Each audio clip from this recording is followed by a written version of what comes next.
What up? What up? What up? It's your boy Mike Robinson, and this is another episode of Let's Take a Walk. I hope everybody had an amazing week. I definitely did. I woke up. I went to sleep on Monday, man. I woke up. It was Friday, man. It was just a blur. But enough of that. Tonight, man. Just like we have every other time we on here, we have the most official, the most interesting and thought provoking, the most hustling, the most business minded, the most successful entrepreneurs and small business owners and business folks that we could probably get on for you. And tonight it's kind of special because this is my brother. Um, we from the same place, from the same area, and so it's always a treat to sit down with somebody who sees what I see and knows what I know and frequented some of the same places that I did. This is Mr. Tracy Williams. He's an author. He's an entrepreneur. He is an economic development strategist. I cannot wait to hear what all goes into that. What does that actually mean? Not to mention, he's a man of the people, community guy, a pillar, if you will. Some might call him a pillar of the community, but I'm not going to steal his thunder. For those of you who may not be familiar with Mr. Williams and his movement, I'm going to give him a moment to kind of reintroduce himself and just give a little background of who he is and some of the things that he has going on. So with that being said, Mr. Williams, it's on you. Mike, man, so glad to be back on your show. So much has happened since the last time I was on here. Last time we kicked it a little bit, kept it real casual. Yes, sir. I felt like we were just catching up from back in high school. You know what I mean? Yes, sir. But so what I do is, as an economic development specialist, my focus is on businesses that are in neighborhoods just like the ones that we grew up in. How can we begin to get them to scale up? How can we begin to get them to attract more clients? How do we get the owners of those businesses to be the leaders of the communities that they're working in? How can they influence the politics? How can they influence the outcomes? As business owners, they have so much more power than they think that they do have. Over the years, I've learned through working in economic development that business owners oftentimes use that position to advance not only themselves, their families, and the communities that they're in. Politicians, they're usually in office anywhere 4, 8, if they're lucky, 12 years as a mayor. The Senate, some of them have longer terms. However, business owners, if they do what they're supposed to do, they're around for decades. So they should be the ones that are usually influencing what's happening. They are the ones that have the pulse of the community. They are the ones that have their customers and their families in mind. So to put too much on politicians, I think is... Are we allowed to cuss on your podcast? I don't know the rules. I'm not sure if it's a family show, but I'm just gonna say we tried not to, sir. I'm gonna say act bass backwards. Then that's what I'll say. Yeah. Right? Okay. So that's what I do as an economic strategist. Just try and improve the urban living condition, right? Specifically safety, business ownerships. Beautification projects. Where can they go to get money for like curb appeal and things outside of their business? Just tying them into the right network, right? So that's what I do as an economic development strategist. That's just a broad level of it all. I do work with some businesses one-on-one, but for me to work with a business, they have to be what I call a social entrepreneur or have a social enterprise, right? I don't work with businesses who just get into business for money, right? I work with businesses that want to make a difference. So that's my thing as far as working with businesses. You have to be a social entrepreneur. You have to have a social enterprise or something that's going to uplift the community, whether it's through using your resources and your networks or just having a company that helps out, right? So many different ways that you can get to that point of being impactful. I'm also an author. So I try and influence, I try and change the narrative of how the world looks at people and where we come from. You're gonna hear me say that a lot. Like the neighborhoods where we come from, because that's where my heart is. So I write children's books. We'll probably get into some of those. I have a Marvin series. With me being in economic development, I work with a lot of businesses, and there's so much that the owners don't know. There was so much I didn't know before I went back to school to try and figure it out. You know what I mean? And so I'm Right. like, it would have been really helpful to have known this a lot earlier. And so I saw that my kids have the benefit of having me as a parent, as a business owner. When I'm talking at home, just like other demographics, they get this information just by being alive, Right. right? Right. Some people don't get that information. Some parents aren't having these conversations. So while I'm talking about businesses and strategies, my kids are like, here we go with this again. But you'll see that they automatically just start doing that as they've gotten older. You know what I Right. mean? And no one had to tell them. It was just their lived experience. So I write children's books and try and get the business in their mind early, the terminology, get them used to the words that they need to hear. I also wrote a book, my first book, Become Up. If I'm going, I'm rambling right now. I've done so Man, much, do your man. thing. Do your thing. Do your So thing. my first book was for young men like me, the young man that you met, a little wild and crazy. So they always say if you could write a letter to yourself, what would that letter look like, right? Yeah. I wrote a letter to myself, and I'm sharing it with all the young men. Okay. You know what I mean? And then I Okay. wrote a letter to my homeboys that, didn't evolve. I call that to come up for men. And so that is, okay, what did the things that I shouldn't have done, the things that I should have done between being a young man and an adult, here's how I close that gap. And so I put that in the come up for men. And then the last book that I just released, Pedal, um, was about my bike ride across the country. It took me 6 years to finish it. There was so much that went into it. I was in all of the different cities that look just like ours. I'm interviewing business owners and interviewing um, men, because I stopped in 13 of the Grand Lodges. I'm a Prince Hall Mason. Mhm. So planning that trip, I said I'm going to stop in the 13 Grand Lodges of each state, each 13 states. Then I'm Mhm. going to talk to people. But I'm going to make sure that I go into every hood that I can riding my bike through, just to see if it's like Rochester. They say Rochester is not a real place. Right. But across the country and in all of these different communities, we do have some of the um, same things that we can build on to make stronger, right?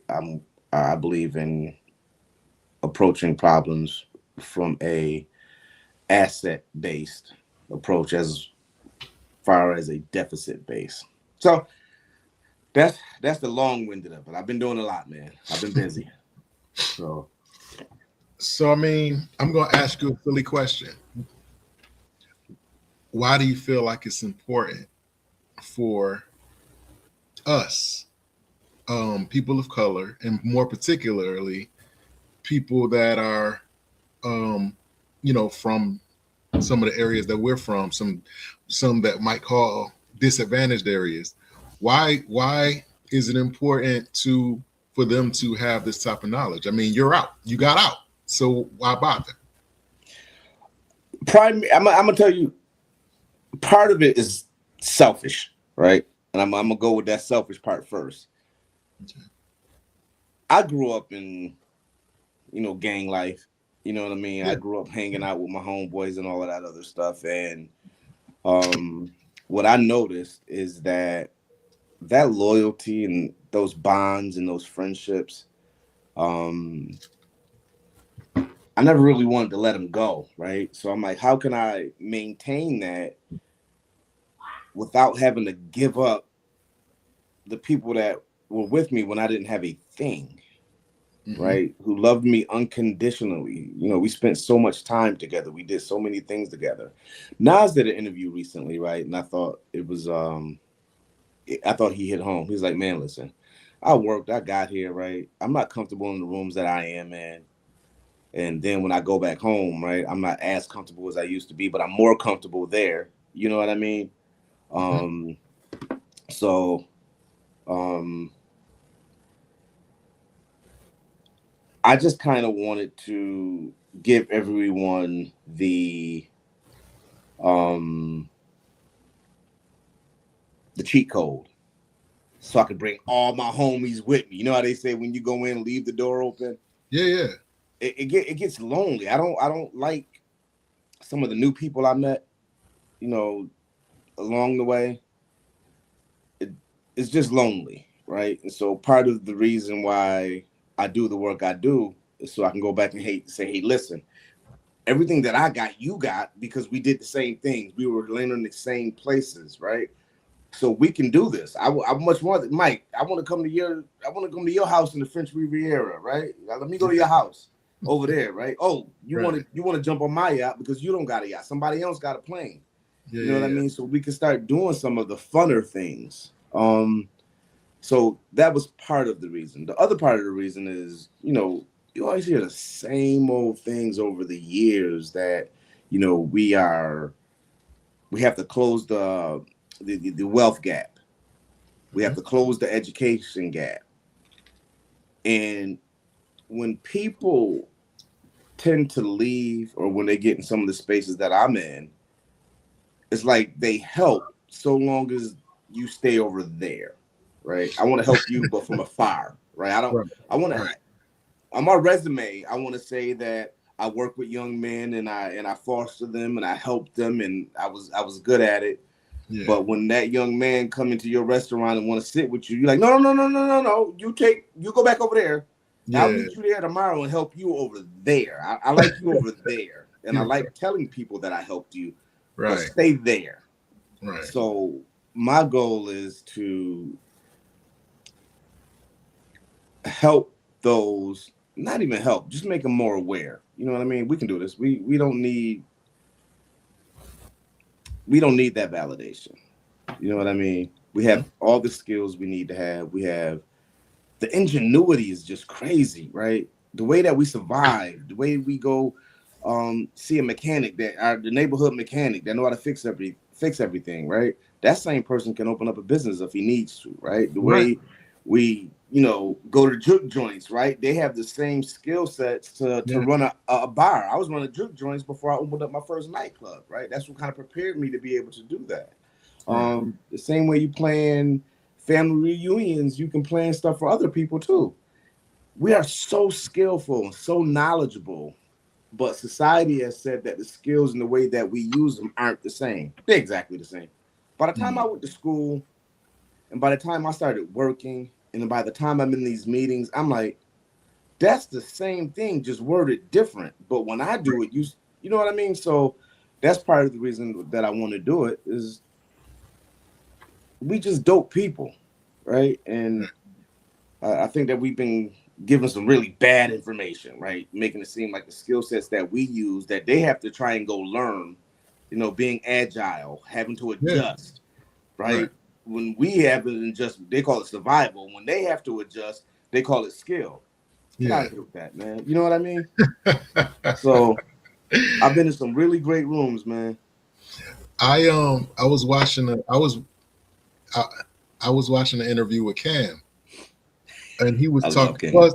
It wasn't necessarily an interview. He was just talking. He was saying how one of his friends had just come home, and he asked him. He's like, "Look, man," he said, I'm not on what I used to be on.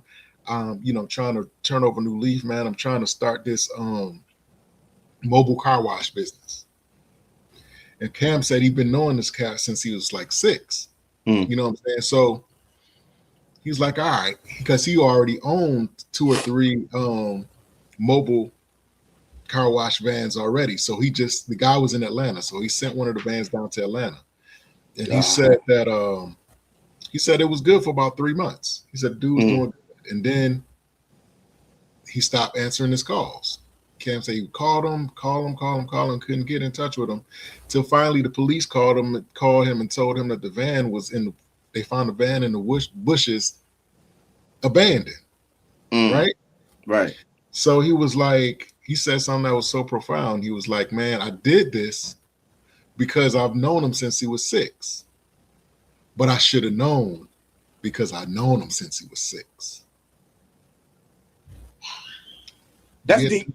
That's deep. So, yeah. So like, are you? And so I say all that to ask you, like, in the midst of all the help and the serving that you're doing, are you prepared? Have you mentally prepared yourself, or are you prepared for the ones that you can't help? Absolutely. It comes with the territory, right? But my thing is I just don't give up. Like, by the time we share this, you know, the majority of the people that I work with, they'll see it. And I'm always like, you know what? As long as I can help you without hurting me, I'm going to keep helping you. Because the only reason I was able to make the change is I had people that didn't give up on me.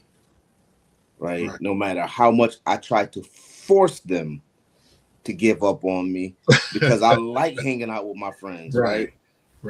I like drinking the 40s. I like going to the clubs. I really enjoyed all of that, right? Even at a young age. And so I'm like, yo, I just messed up a few times. They're going to stop messing with me. You know what I mean?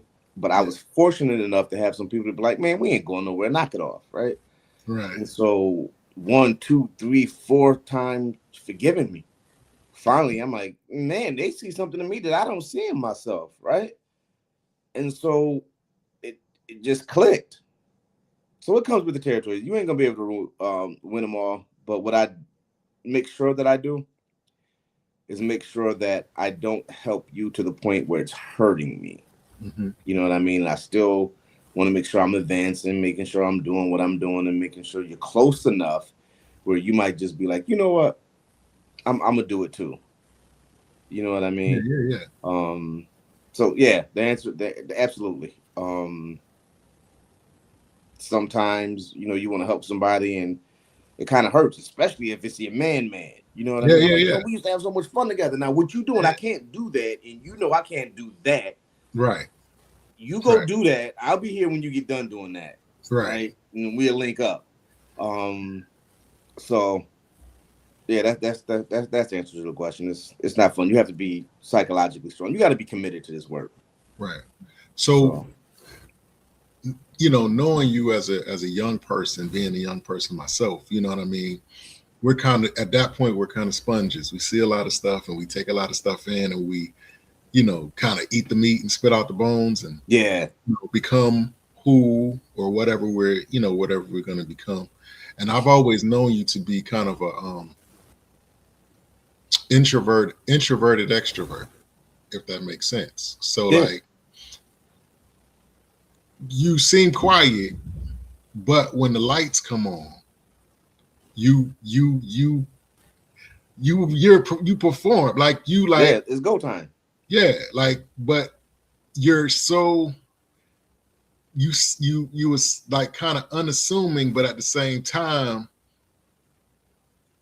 nobody was gonna play in your face. Put it that way. Can't let nobody do that. You can't let nobody do that, even as ever. Right. So you nailed it though. My wife used those words at one point. She's like, you turn it on and off. Right? I'm like, I don't particularly enjoy some of the stuff I do, and you got to get your mind right before you go out there and, like you said, perform. Right. So you're right. You nailed it. You definitely nailed it. And knowing and observing that about you, how has that helped you at this point? Like, is this something, has that been like an asset for you in this I don't want to say industry, in this pursuit, in this movement, you know, that you started? How has your upbringing and the things that you've allowed to shape you helped you going forward? There's a phrase that we use in masonry. It says, wisdom dwells in contemplation. And so way back in high school, I think we covered this on the last time I was on your show, when I used to have to lie and say I was going home to get with a girl, right? I went home and did my homework. Yeah. I graduated on time, you know what I mean? So when I did walk the stage, my friends was like, how you I went home and did my homework. I said I was getting up with old girl. I went home and got in those books. I did my homework, Right. right? Right. So even when I finally, graduated MCC and got into RIT, which is, from where I come from, and it's a big deal from where we come from. You know what I Right. mean? That's a fact. Especially That's a fact. the trouble and stuff we used to get. It's like, RIT, how you did that? I did my homework. I was out doing the same things you were doing, but I kept my eye on the prize. You know what I Yeah. mean?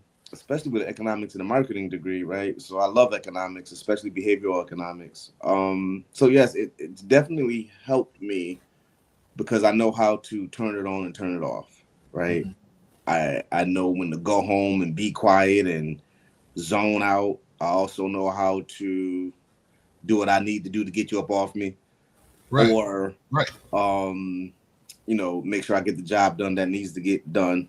So it's been a true blessing, and it's helped me with my mindset to not give up. It's so easy to give up when you're working over here. Um, but there's a flip side to that, right? We live in two different worlds, and I think sometimes we don't accept that there are two Rochesters. There's a book that I love to promote by Michael Colston, I think his name is.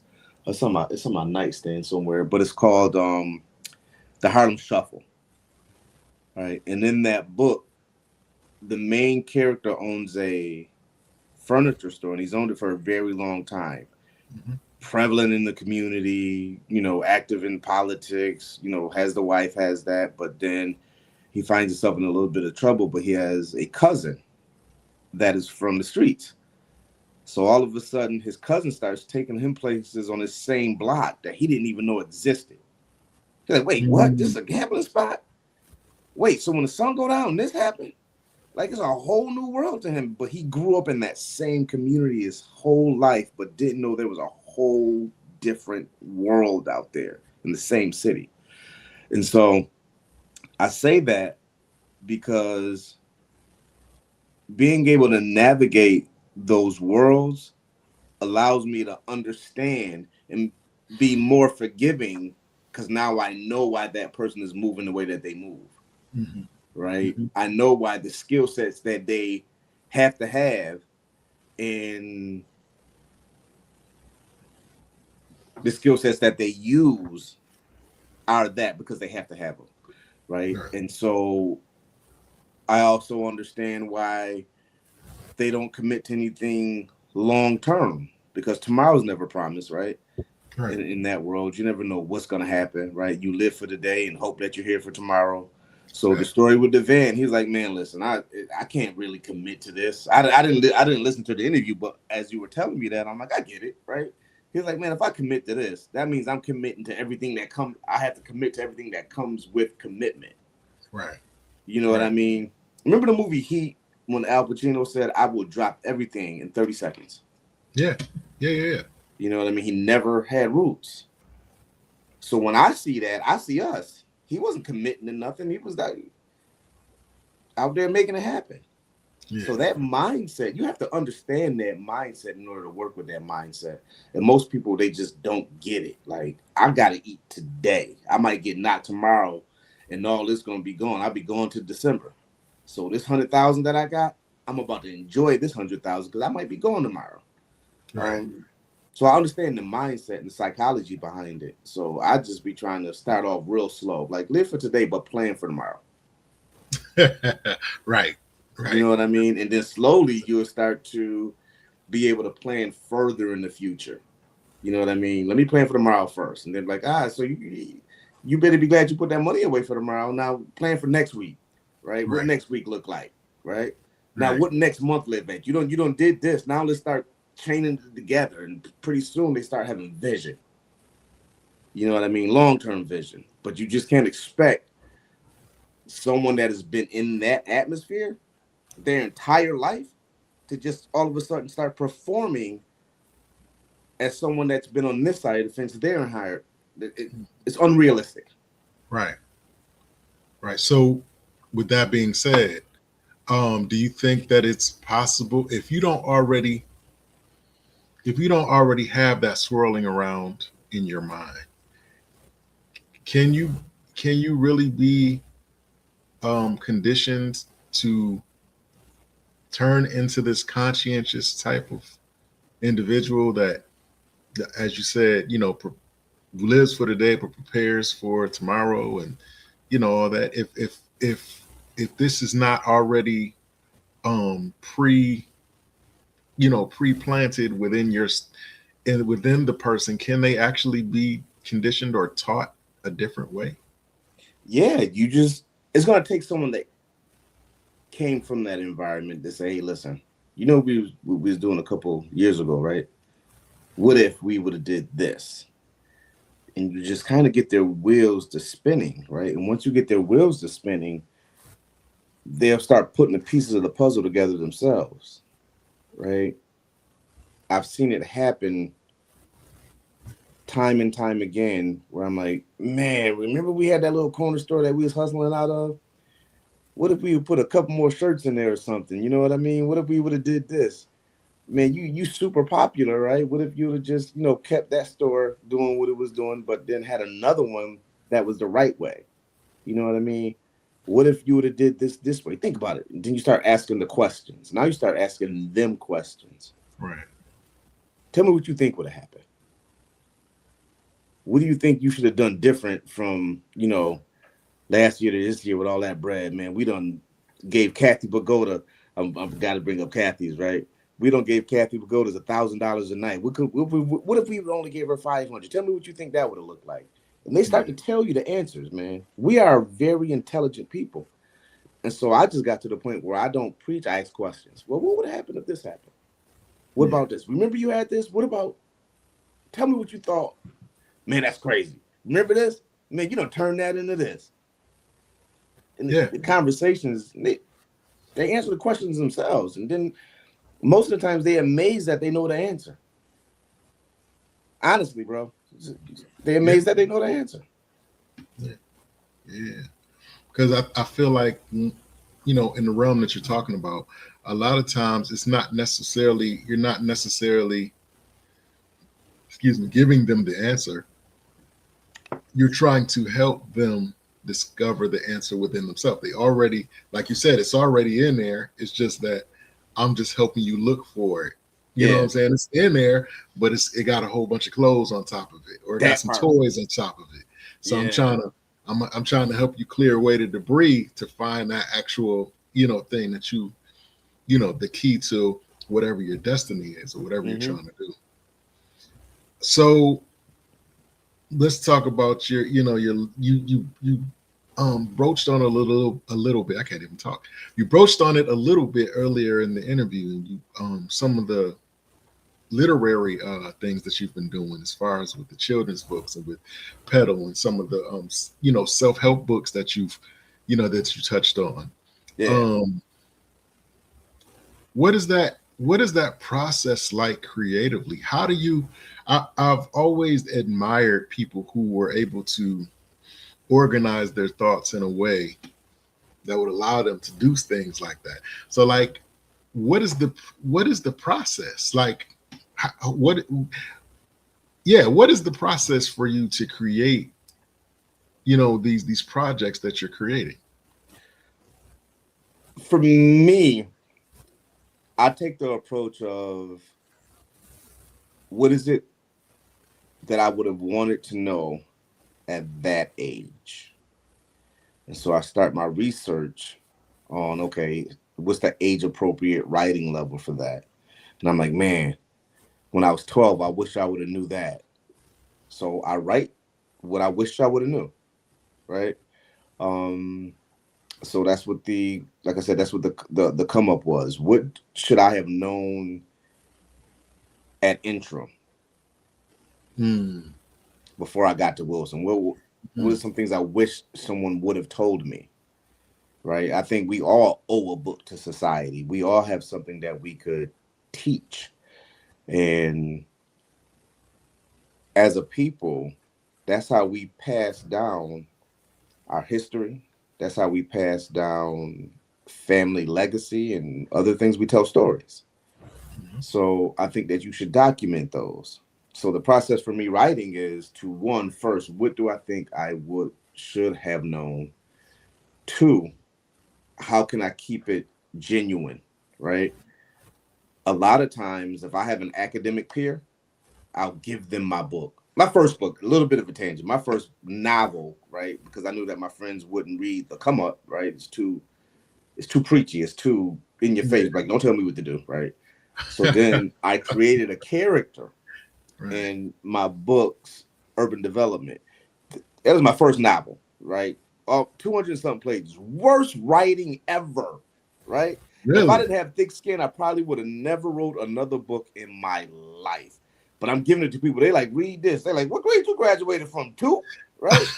So I'm like, man, I don't work my butt off to write this whole Right. novel. I mean, the grammar wasn't right, the storyline didn't flow, all kind of different stuff, right? To the point where parts of it was so bad that they didn't even want to give me their responses. But I didn't give up, right? I gave it to somebody else, and they was like, okay. Shout out to Maurice. Maurice was like, hey, listen, man, this book is all over the place. If you introduce in chapter one, that gun should shoot in chapter 4 or 5 or 6. You know what I mean? So the idea of writing urban development was to create a character that did what we did, but also made it out. Mm. You know what I mean? So all of my writing is related to our lived experiences and the information that we need to activate the skills that we have on this side of the fence.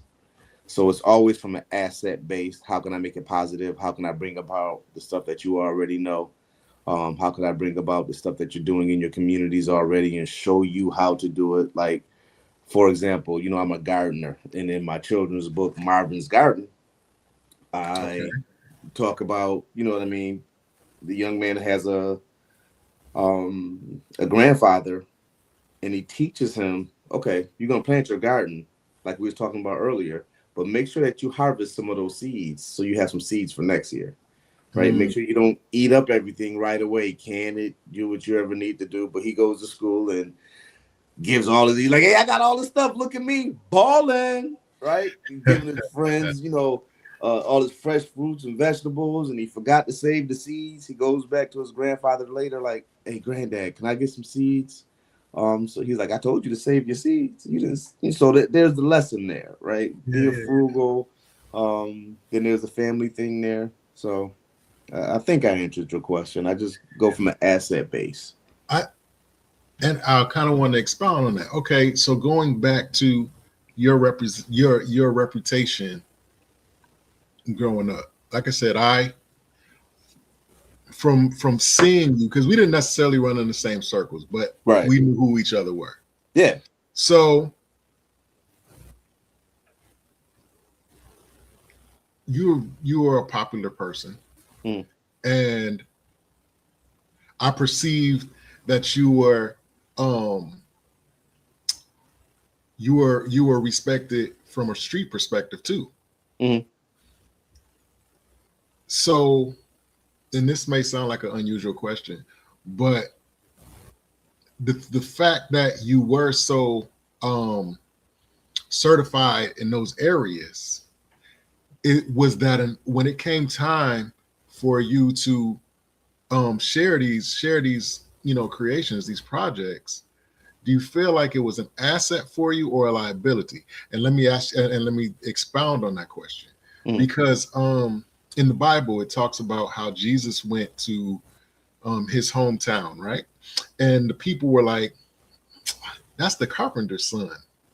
Yeah. He ain't." So the Bible says that he was only able to do a few miracles before he actually left, but he Mm. could have done more. But the people were so familiar with him, and they saw him from a child to this point. They were so comfortable with him that they didn't take him as seriously as they should. And so I juxtapose that with when I come to you and I say, because of your notoriety, your local notoriety, Right. um, did that cause people not to take you seriously? Hell yeah. They don't take me serious today. Right. I go in some rooms, man. The first, it gets so aggravating. Right. the Yeah. first thing they want to talk about is something I did 20 years ago. Right. As soon as Right. I walked, oh, you was bad. I'm like, come on, man. What about all that good stuff I've been doing for the last 20 Right. years, right? Right. Um, and Rochester is small, so someone knows somebody or knows Yeah. somebody, Yeah. and if it don't happen now, it's gonna happen later. I might be going someplace with a coworker, and they're like, "Oh, Tracy, oh, this dude that you with, yada yada yada yada yada," right? And so once Yeah. even my coworker hears about my bad part, it opens up the door for them to talk about their bad parts, right? And now we Mhm. start moving away from the goal and the mission. You're right. Right. You know what I Right. mean? Now you want to tell me about your side husband or Yeah. your side wife, side girl. You want to start talking about, yo, we gonna go to the bar. I'm like, I'm not going to the bar with you. I don't cheat. You know what I mean? Right. You Right. hearing the dude that they describing, he's dead. You know what I Right. mean? Right. He doesn't exist anymore. Um, the good thing about the other side of the fence, like my homeboys and all of that, right? Um, is that I always kept my boys in the loop, right? I didn't like bounce. So I do my homework and come back to the hood, right? Right. I do my homework. I'm at Antoinetta's. I'm Yeah. at all the hangout spots. You know what I mean? The only hard part about doing that was they like, hey, listen, you don't belong here anymore. You made it out. Why are you here? I'm like, because I ain't never want to get out. I wanted Right. to stop exposing myself to danger, but I ain't never want to leave. You know what I mean? Me and my sister were talking the other day. You know, she owns DM Williams Funeral Home. And we were just kicking it about our neighborhoods, right? We both, left the city for whatever reasons. And she was like, I hate it out here. I was like, I hate it out here too. I would much rather move back on Ravenwood with that nice, friendly neighborhood, right? Hanging with all the people that look like us. This stuff is horrible. Sorry, right? Um, so we have that in common. You know, my sister did well for herself as well. And we were just talking about like how we really don't like it, right? But I always stay connected to the hood. The only thing about it is once I started to do certain things, it was almost like, nah, you can't be here. You made it out. We got to make sure you stay out. Mhm. Nah, Jay-Z says something profound. You don't got to change the hood. You don't got to change. You don't got to leave the hood physically, but you got to leave the hood mentally. Right. You know what I mean? So if we get more people just to be able to stay and do the work, things will change. I love talking to you, right? I love the Mhm. fact that you got this. That's why I reached out to you. I said so much has happened since the last time we talked. What was that? 3 years ago? Probably longer. Yeah. Yeah, man. Yeah, Listen, time has flown, but it yeah, has. absolutely. So that's the thing. I never detached myself because I love where I come from. I Hmm. love all the dudes that I grew up with. Right? They have been more loyal, more cool, more supportive than anything, right? And Hmm. so, in a sophisticated society, whoever's listening, whoever's watching, if you Google sophisticated society and what they call our society, we have all the traits of what they call a sophisticated society: the trust, the respect, the hard work, right? We clapped when each other won. I'm gonna change the topic a little bit, and we're gonna get a little bit grungy, right? We were always supportive of each other. When somebody went from an 8 ball to a quarter, from a quarter to an ounce, like by the time someone hit the brick, man, we clapping like, yo, my man, yo, that's what's up. You know what I mean? We were so happy and so proud. Yo, look at him with the whip. It wasn't jealousy or hate, man. Maybe I just got lucky and I was with a real good crew, but we Yeah. clapped when our friends won. You know Yeah. what I mean? Is there different teams out there? Yeah, it comes with the territory, but Right. they're in a circle. We clapped when each other won. So that love and respect and loyalty and code, it always stuck with me. Right. So yeah, that's it, man. I get more flack on this side of the fence. And so when I say this side of the fence, you have one way of living and then you have another way of living, right? Mhm. So this side of the fence, going from senior vice president, chief operating officer, um, now I sit on the board of the Urban League Economic Development. I'm the chair of that board. I'm the vice chair of the Greater Rochester Quality Control Board. And so we work on there is quality, making sure that businesses can make their businesses run well, whether it's using Six Sigma, whether it's using project management or other tools, right? So I sit on that board. It's different. I would much rather you become successful, right? Share your podcast. I would much rather all the homeboys that I did with finally figure it out, and now we all hanging together, man. I want to be like LeBron and his whole little crew, Jay-Z and Yeah. Tata and all of them. You know what I mean? Facts. That's my dream. Don't nobody get rich to be alone. You know what I mean? Right. Or be around a bunch of new people that you have to build all kind of new memories with. Man, you meeting somebody in your 40s, and I'm like, I don't know this kid since I was, you know what I mean? And That's a fact. That's a fact. So What would you say? What would you try to frame this question the right way?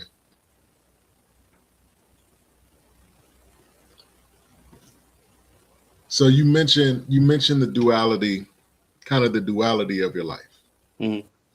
The person you once were versus the person you are. Right.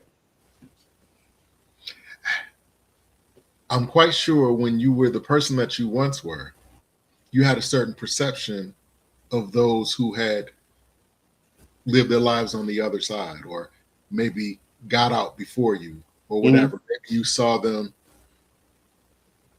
in a certain light or a certain way. Mm-hmm. So with that being said, do you feel like your perception of that changed now that you are in that number? Like, nope, now I didn't like it then. I don't like it now. I'm gonna keep it 100. Being on this side is everything that I thought it was, because I've always been a reader, you know. Yeah. So my grades was where they needed to be, except for my freshman year at Wilson. After that, I got myself together, right? But I always kept my grades where they needed to be at. I always kept my head on straight, even doing what I was doing, right? Even the success I had in the streets. But by the time I got on this side of the fence, it's like, this is exactly what I thought it was. And I was hoping that it wasn't. I was in a meeting one time, and all black people, right? One white person, but she was just a facilitator. And whenever the conversation got serious, all of a sudden, this is the tone. Yeah, and so I think what we need to do is, I'm like, why y'all talking like that? Right? Do you just think that when you start to become successful, you have to sound white to be successful? Right. Y'all are black in your own way, and it's only us in here, right? And I said it, right? I get invited to a lot of rooms, a lot. I know a lot. I have a lot of talent. I bring a lot of skill sets with me. So I keep getting invited into rooms that I wish I didn't get invited to. Mm-hmm. So on this particular day, I said it out loud, because I always say it out loud. All of a sudden, they started using their regular urban vernacular, right? They started using the regular language that we would normally use if we was just kicking it. Same work got done, but we stayed true to ourselves. I'm like, I'm not about to sit here and all of a sudden the conversation got serious and we using all these big words. Do I understand what you're saying? Yeah, but why? I mean, even the tone, like, yeah, like suppose I'm all of a sudden someone else jump on this call, right? And I'm like, yeah, so Mike, what happened was the pedagogy of how we approach such and such and yada, yada, yada, yada. All of a sudden my whole thing just changed, right? You know me, I know you. Right. And we can get the same message across using our regular common communication styles. Yeah, that's a fact. Right. And those are the things I really can't stand, right? And I seen it firsthand. I don't mean to sound bitter or anything like that, right? There's a lot of good work that's happening. There's a lot of people doing some really good work. But if we're going to advance the way that we need to advance, we need to accept our culture and don't sway from it. When we begin to do economic development and we begin to want to design our communities, we should design them with us in mind. we design ourselves out of the equation. So often I'm in these rooms, I'm like, why would you put that there? That's awful white of you, right? We don't, that's not something we want, right? Maybe your funder wants it and you don't want to lose that funding stream, but you got different ways you can get to that bread. Right. And again, not to sound bitter, I just think that there's so much talent and we have the economic means to do it. They keep saying we don't have the economic means to do it. Black people are now $1 trillion buying power. So you used the word juxtapose earlier, right? I want to be like, why you use that word, right? Duality. I heard you. Don't think I'm like, here we go, right? So if you juxtapose the two, right? Right. And it's like, okay, we have our communities. You have people that can do this work. Yeah. However, we're designing ourselves out of the equation, right? We're not keeping our culture in it. We're not doing urban renewal and urban planning based on what it is that we need in the way that we live our lives. They be proposing some stuff in these meetings. I'm like, don't nobody want that. The person that gave you this money might want that, and that's in your GDA. The GDA is your grant, your general operating guidelines of when you get a grant, right? So it's called the GDA, and they give you all the rules of what you can and cannot do. And sometimes they give you those things and they kill the project. They absolutely kill the project. So I'm like, don't accept the GDA. Get it from somebody. Get a different grant from somebody else. Or better yet, why don't we tap into our $1 trillion? And that has also been done, right? You got neighborhoods in Chicago. When I rode my bike across the country, you have these pockets. And it's more than I thought. Like, so I went to the hood, and then I also tried to find the areas where mainly Black people live at, right? And I found a spot in every city that had the rich Black people and the poor Black people, but mainly Black neighborhoods. Right. So we can do it. People just have to stand on business. Facts. So, okay. So I gotta change my tone because I know sometimes in these conversations I'll go back and watch the podcast and I just sound bitter, but I'm not bitter at all. I'm so happy and excited because I've seen what we are capable of. I've seen what we can do. I've lived through what we can do. Just growing up in the hood, being so agile and the ability to make things happen. I've been in boardrooms where the company is doing so bad financially that they're looking for welfare, right? They call it stipends, or they call it, government subsidies. It's welfare, right? Where companies are living paycheck to paycheck, but yet you getting mad at one of your employees that's living paycheck to paycheck. I'm looking at your financials. I know that you're one bad decision away from closing a company that employs 400 people, right? And you're coming to the company I used to work for to get some money, right? So you can make sure that your job stays open. And so on the application, what they put on that application is job retention, right? We need this money so that we can make sure that we retain the jobs that are here so that we don't have to close or we don't have to downsize. We need to protect the people, right? Oh, so you want some welfare. That's what you want. You made some bad decisions and you need a bailout. And so you putting it under guise using different terminology of why you need it. You know what I mean?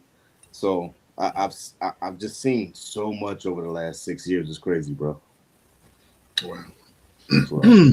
Listen, man, you saying a mouthful. I mean, it's such a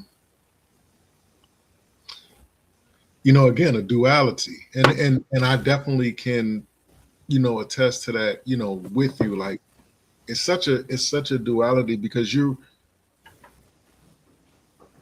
trying to you're trying to be impactful while still trying to keep your personal and cultural integrity. Yes. You know what I'm saying? And society will tell you that that's not possible. You either are one or the other. Right. And it's just it's a challenge every day. Like I I thank God for my moms, because my mom, before she passed, when I was growing up, she had a diverse friend group. You know what I'm saying? Necessarily we weren't just necessarily hanging out with black people, but Hispanics, Caucasian, different things. So I saw a lot of stuff. I watched a lot of TV, Yeah. which they say the kids, we're not supposed to do. But I'll tell you, a lot of the things that I know, and a lot of the things that I'm able to articulate is because I watched. You know what I'm saying? Certain Yeah. shows that I watched, certain things that I was, that I did. You know what I'm saying? But at the same time, like you said, you know, I know where my roots are, and I Mm-hmm. know, where I come from, and things that, I've been able to navigate and all that, growing up to the point where I am now. So it's such a challenge even now, at Mm. this age, um, to feel like you're effective, Right. but still, and not feel so much like what people might call a sellout, or maybe, you know what I mean? Like, Right. well, I guess they call it survivor's remorse. You know what I mean? You're at a certain point in your life, and and the people that you came with are not there. You know Right. what I'm saying? Right. Either they're, either they're locked up for one reason or another, or they just fell off or whatever. You know what I'm saying? And Right. it's such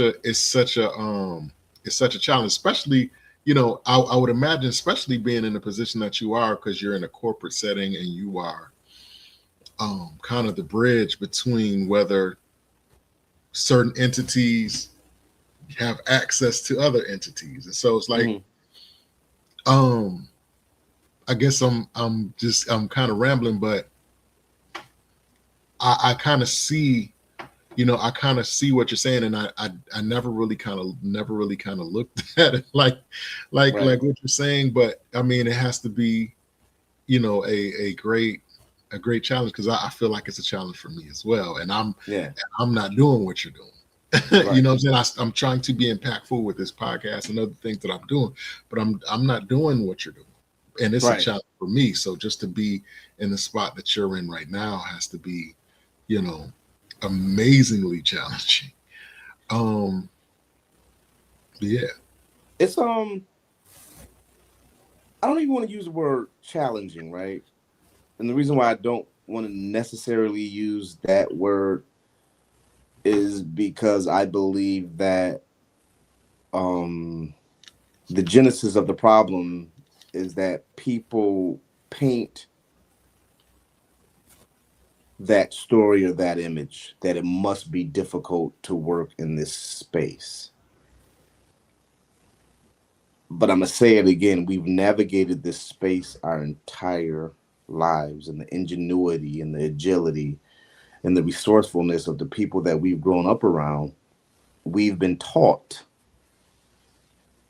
that the same skill set used in the hood is less than the same skill set used in corporate America, right? So I know I'm in the minority, because sometimes when I have this conversation, people have been so used to hearing the other side of it, that it takes a while for it to resonate and be like, wait a minute. Like, nah, it's not really that difficult. We just have to stand true to who we are, right? I didn't graduate college and stop going to, I'm just gonna say Antoinetta's. That's the bar that keeps going to my mind right now. Right? I didn't stop going to Antoinetta's, right? yeah, I didn't stop going to Temple or any of those other bars that was open. So many bars, open to close. I didn't stop going to those places. People, I'm still outside. yeah, You know what I mean? I may not be outside as much because I have to work, and I am a submissive husband, right? And I don't mind using that word, right? mhm, Sometimes when the men use the word submissive, they looking at it in a form of less masculine. Nah, I still punch you in your face. I still do everything I need to do, right?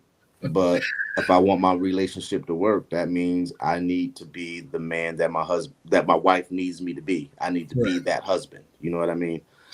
I need to be a father to my children. So if I want them to uh, do certain things, then I need to live it, right? Because children do what they see, Facts. not what you say. Right. So I think if more of us just really hunker down and stay true to who we are, what we believe, and how we do it, then we'll change the needle. You can never get ahead trying to get even, Right. right? And so too often we use this word equality and we want this and we want that. I don't need your approval, right? I've never need white people's approval. I've never needed it, right? Because where I come from, they was the customer. You know what I mean? The main Mm. customer. And so Mm. I don't have the same mindset as some people, right?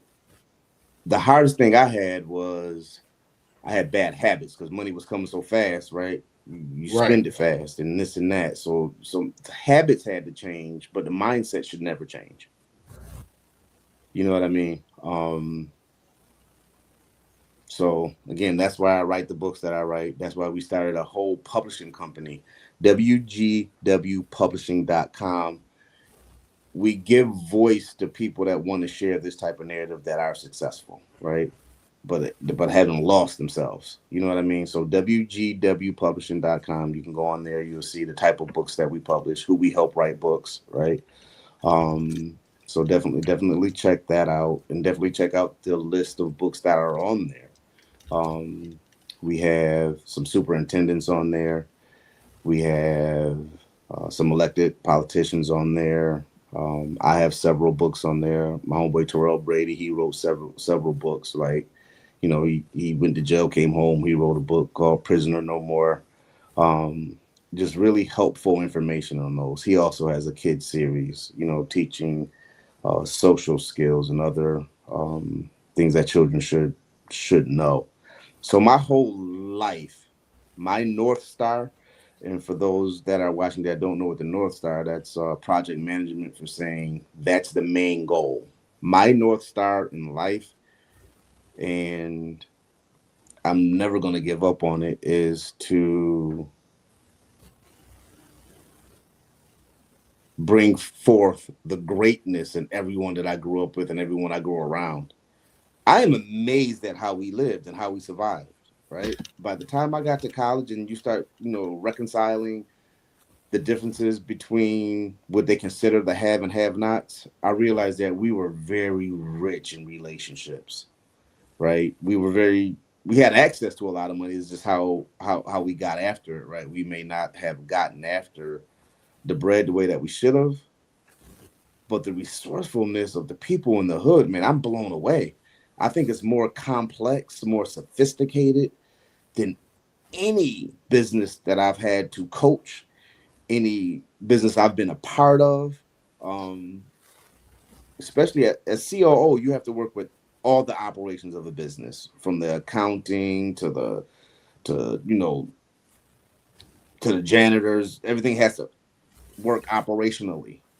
And Mm-hmm. so even when you're working with these multi-million-dollar companies, they don't seem as complex as it is navigating the hood, Right. right? Right. Right. And we don't give ourselves enough credit. When you have to make ends meet all the time, when you always have to make a critical decision, there's a skill set there, right? When two bills are due, you figure out, okay, you have to prioritize which bill to pay. Now you have to say, okay, how am I going to close this gap? I'm working full time, but it ain't working out for me. I'm gonna have to sell some dinners on the weekend. Right. Right now, you're just talking about, you know, brand extensions. You're looking at other skills that you have and you're monetizing it. Same thing that companies do, right? They're like, okay, well, we're in this field now. We're growing. How are we going to scale? If we're going to scale, then that means we need to bring in this skill set. We need to bring in more people. That means we have to tap a different network. If you got a full time job doing this podcast, right? Hypothetically speaking, and the podcast ain't making enough money, the first thing that you're going to do is look inside yourself and say, okay, what other skill set do I have? Right. And then when you look at that skill set, you have to say, okay, what does the customer base look like, and where are they?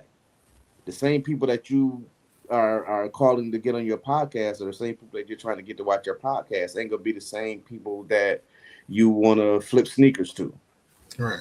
right? And when you really begin to put pen to paper, we are a resilient people, and I admire my people in the hood way more than I have admiration for a CEO of a multi-million-dollar company.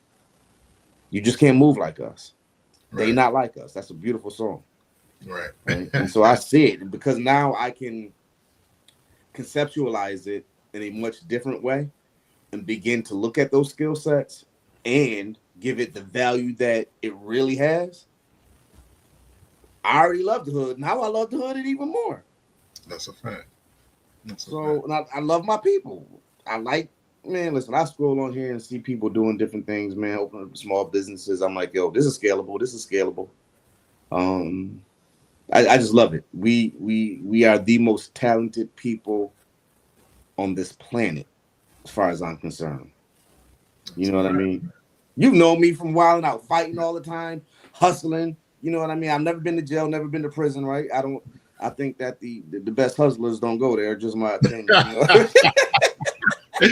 Ah, I'm more of the yeah. lucky. I'm more of the Meyer Lansky mindset. You know what I mean? If you I want if to know the you person that didn't never go. Right? yeah, if you listen to I heard I think Mano said today, he said you're not a gangster unless you've been to jail one time. You're not considered an OG if you ain't been to jail one time. Man, But whatever, man. crap, I'm crap.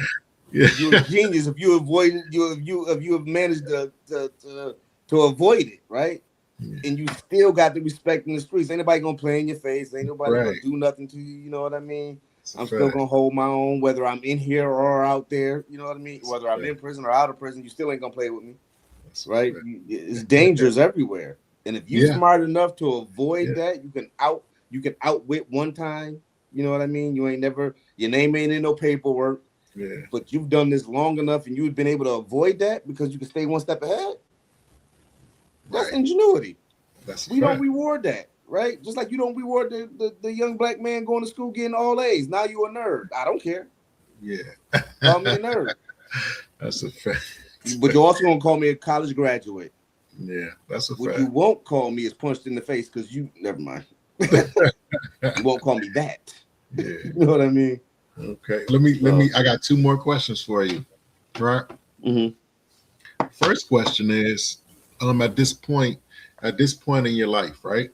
What would you say that you have found to be the most common misconception that people have about you? That I have not changed.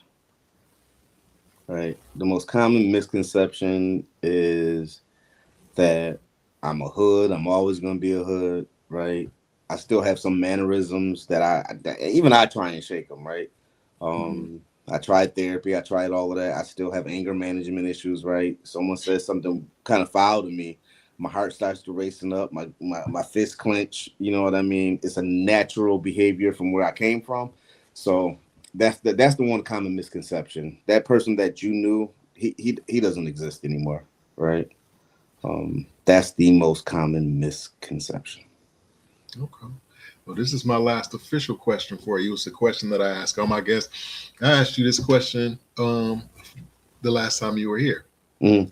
Let's see how consistent you are. But then again, we've evolved.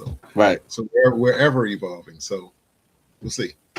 The question is this: what would have to happen in your life is if it hasn't happened already for you to consider your life a success? What does success look like for you specifically?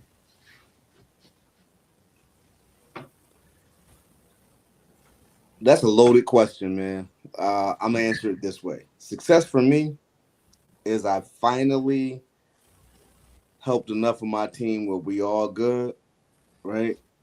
Where my money is making enough money where I can garden all day, every day, and spend time with Okay. my wife, my children, right? Where I'm free, um, free to do what I want to do. Stable. My great grandchildren are already all set. Got some trust set up, right?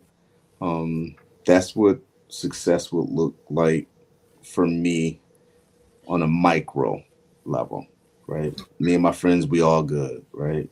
Um, and we can really enjoy what the grand architect has created on this earth. Earth is a beautiful place because I garden, because I love outside. I'm intrigued what happens in the soil. I'm intrigued by how stuff grows. I'm intrigued at the peacefulness of the ocean. I love walking through the woods. So for me to be a success would be able to really enjoy, I say the grand architecture of the universe, right? Because everyone has a different religion and I respect Yeah, everyone's religion. yeah, But I'm gonna yeah, say enjoy what was created for us as humans to enjoy, which is the people that you love in the world that we live on, not live in, live yeah. on, right? Right. So that's basically it, man. I just want to spend all the time I can possibly with the people that I love the most.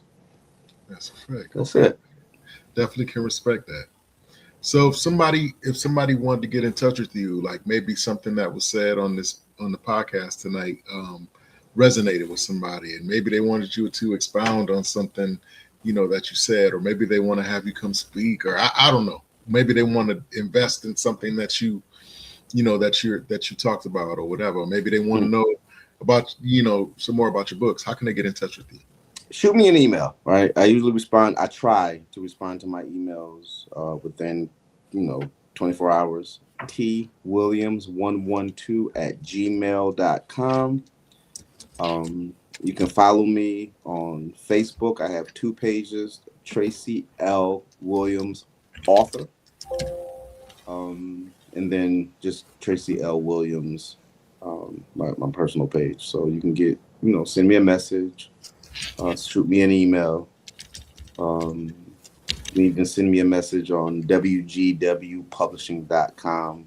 We have an email there, but GoDaddy be messing up sometimes, so I don't always get all those emails. So just use Yeah, my Gmail, and I will respond within 24 hours. that's what's up.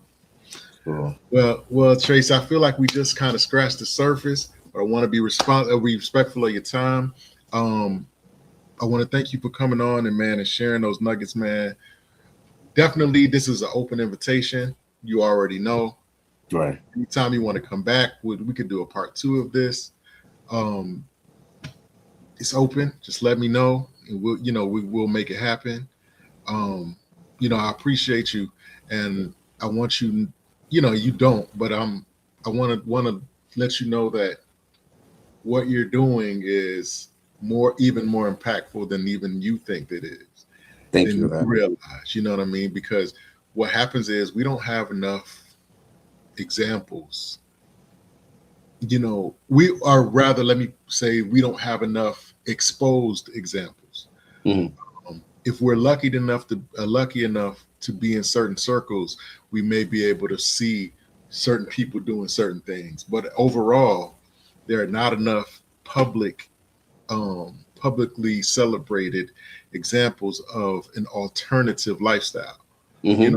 It doesn't have to be how it's been. Right, It doesn't have. You don't have to do certain things or be certain things in order to be successful. And you are definitely an example. You are somebody that somebody can point to and say, but Tracy did it. You know what I'm right, saying? He's able to do this. He's able to do that. He's able to navigate and accomplish this. And so just to be able to be an example and come from where we come from at the same time right. is an amazing, is an amazing gift. And so, just don't take that for granted, man, because there are people looking at you even when you don't you don't notice that they're looking. I appreciate that, man. I appreciate Absolutely. that. And you as well, man. I watch your podcast when they come up. You know what I mean? You still here, still rocking out after all these years. I love the fact Yeah. that we from the same place and we still out here trying to make things happen in a way that we see the best way to do it, right? So I definitely appreciate you. And I'm Absolutely. definitely gonna come back on. Hopefully, next time we do it right, we'll get together. The cameras will be set up, and we'll be Yes, doing it sir. like drink champs. You know what I mean? Yes, sir. Doing it in Yes, person, sir. having a good time. You know what I mean? Yes, sir. Yes, All sir. right. Well, again, man, I appreciate you, man, and I wish you much blessings or much luck or much favor or much success on everything that you got going, and even the things that you haven't thought of, man. I wish you much success in that even as well. Same to you, brother. All right, man. You take care, and you have an amazing weekend, and we definitely gonna chop it up later. Absolutely. Later. All right, you guys, another amazing interview with another amazing guest. Shout out to Tracy, man. If you please check out the websites that he was talking about. Check out his movement. He's really doing a lot of positive things for his community, for his family, and that's what we need. That's what we all need. As I always tell you guys, I don't know why I'm so tongue tied today for some reason. As I tell you guys every time before I sign off, if there's something that you feel like you've been given, a vision, a dream, something that you feel like you feel like you can touch it, it's right there. This is your time to step out on it, man. Step out on faith, man, because where there is vision, God provides provision. If it's a book, if it's a job, if it's a degree, if it's a song, if it's an essay, whatever. This is the time to do it because we need it. There's a remnant of people who are designated to receive only what you have to offer. So with that being said, it becomes way